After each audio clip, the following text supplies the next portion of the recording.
The first thing they talk about is, perhaps not surprisingly, the latest character, and I'm guessing the last character that we're going to learn anything about for some time is Red 13. Some really good images to go along with that. And, these press releases that they do for the game are, assuming you've not played the game, or you need a refresher on some of these characters. So if you hear something and you start rolling your eyes like, good grief, James, we know this.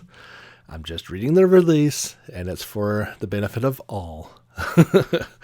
So they say he has red fur, sharp claws, and a flaming tail, but Red 13 is no mindless beast.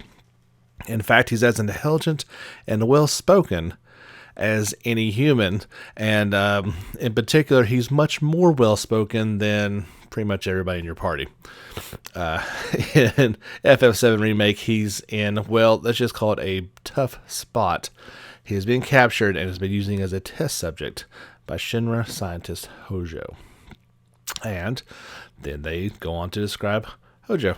And they do give some background on him that I did not know, or was not kind of well known, or at least maybe 16-year-old me doesn't remember from back in the day. They said Hojo is the director of Shinra's Research and Development Division, and not a man bound by common ethics or morality. If his experiments require him to take a life, he will do so without hesitation. His scientific acumen is undeniably impressive. In his previous collaborative role, he performed special surgery on soldiers to increase their physical strength. In doing so, he helped birth Shinra's elite soldier unit. Now we get some good details about Tifa in terms of her battle capabilities. Tifa Lockhart is the brave member of the anti-Shinra group Avalanche, a loyal friend and owner of the best bar in the Sector 7 slums, they say, just ask Wedge. She's also a powerful warrior who takes down opponents with her fast strikes with just her fists and feet. In battle, Tifa is a swift fighter. Repeated presses of the square button will let her perform quick combos. She also has a powerful, unique ability. Press the triangle button after a combo, and she will release some more powerful moves. One of those is Whirling Uppercut, which is a powerful upward strike that will send a foe soaring. She has Omni Strike. Tifa slams the enemy with a brutal shoulder barge. And then there's Rise and Fall. They say after a wave of kicks, she finishes with a powerful blow from her fists. She also has her battle abilities. They say that when attacking enemies, you will fill your ATB bar. When it is full, you can use it to launch a special ability. They say that we previously saw area smooths, but what about Tifa? She can unleash True Strike, which hits a enemy directly in front of her. And of course, there's Dive Kick, the high power mid-air kick. I'm waiting for Dolphin Kick. That was always or Somersault. Those were some of my favorites.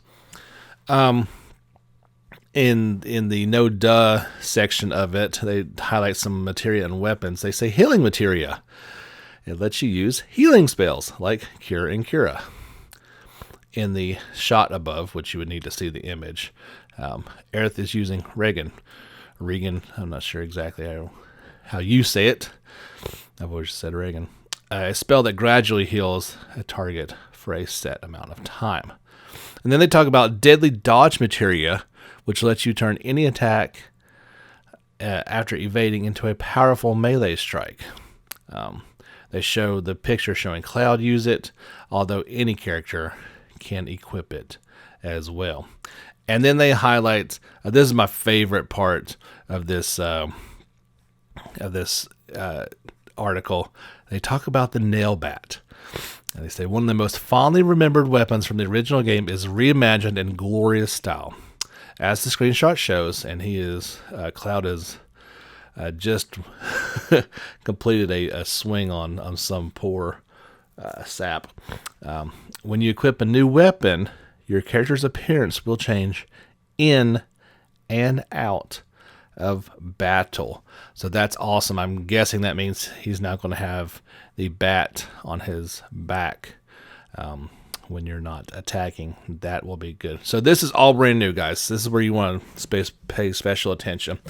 And this is how they're going to flesh this game out into a 60 or 80 hour game. There are mercenary quests. Citizens and merchants across Midgard will ask Cloud for help. As a jack of all trades, Cloud will help some of them with these quests, which could be anything from talking down some troublesome monsters to helping find lost cats. They talk about the Sector 7 Slums quest. This request tasks Cloud with taking care of some drakes. If he completes it, he'll be well rewarded. And they show a screen, and it very much reminds me of FF15's quest screen.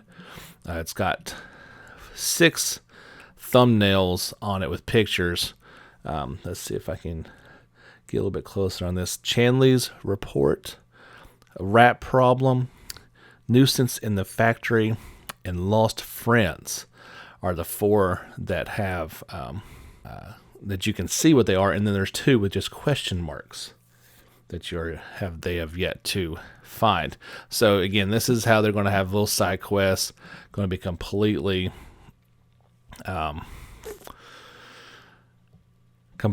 new experiences, and it's really going to let you explore more of Midgard than ever before. They talk about Battle Report, and this is the Chadley character. He is a 15-year-old research trainee who works under Professor Hojo. You'll find him in the Sector 7 slums, where he researches new types of materia. If Cloud helps out, he'll develop and sell materia for the team. Battle report requests are available from him. He will request you complete various requirements, such as using access materia for a certain number of times, or defeating enemies in a specific way. Complete these tasks, and he'll develop more materia that you can purchase. So that's pretty cool stuff. I guess rather than, and maybe they still have the store that you can buy some material at, materia, not material. But this way you can maybe get some more high-powered stuff or some more useful materia early on in the game. And they show 4 different quests at one point that you can take on. Monster Bio Part 1, Magic Elements Part 1, the Stagger Effect Part 1, and the Stagger Effect Part 2 are the quests that you can see in the accompanying image. They did talk about one summon.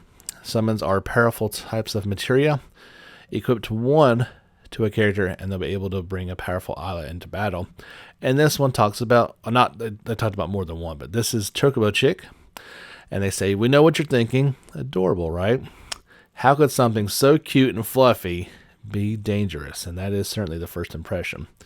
They say, don't be fooled. Chocobo Chick is plenty powerful and will assault your foes with powerful attacks.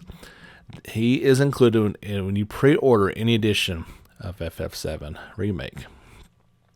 They do talk about Carbuncle. He's a mystical creature with a ruby attached to its forehead. It gives powerful to allies with the shining gem. Now, this summon is only included pre-orders of the digital deluxe edition from the PlayStation Store.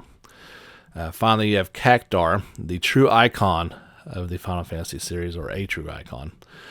In Final Fantasy VII Remake, this summon uses incredibly powerful needle attack that will always keep that trademark vacant expression.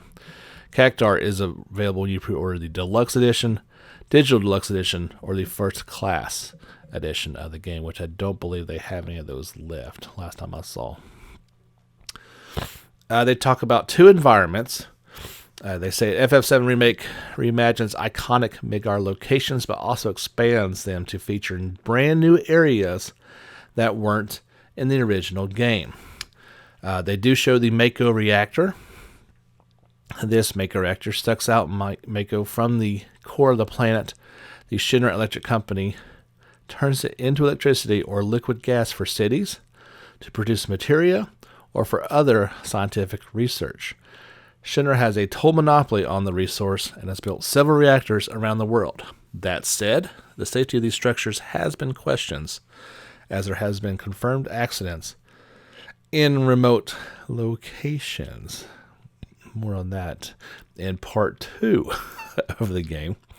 The corkscrew tunnel connects the streets of the slums beneath Midgar's plate to the living areas on the top. The tunnel coils upward in a giant corkscrew through the center of Midgar, and anyone who rides the train are ID checked here. If an unauthorized intruder is discovered, they are dealt with harshly and quickly. So that is it. We got some good stuff in there. Hopefully you were paying attention, because in less than 2 months, we're going to finally have our hands on this game, and it